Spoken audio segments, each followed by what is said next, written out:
नमस्कार मंडळी, स्वागत आहे आपले कोल्हापुरी तडका या यूट्यूब चॅनलमध्ये। उपवास असेल तर आपण नेहमीच साबुदाणा वडा करत असतो, पण मी आज तुम्हाला जो साबुदाणा वडा दाखवणार आहे तो तुम्ही आजपर्यंत कधी केला नसेल किंवा खाल्ला नसेल।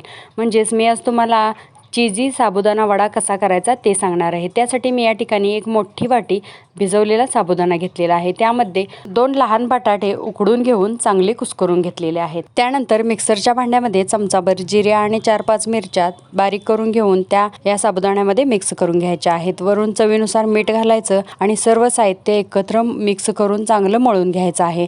नंतर दाखवल्याप्रमाणे आपण पुरणपोळीला जसा उंडा करतो तसा उंडा करून त्यामध्ये चीज घालायचा आहे आणि त्याचा छान वडा बनवून घ्यायचा आहे। हे वडे मध्यम गॅसवर चांगले तळून घ्यायचे आहेत।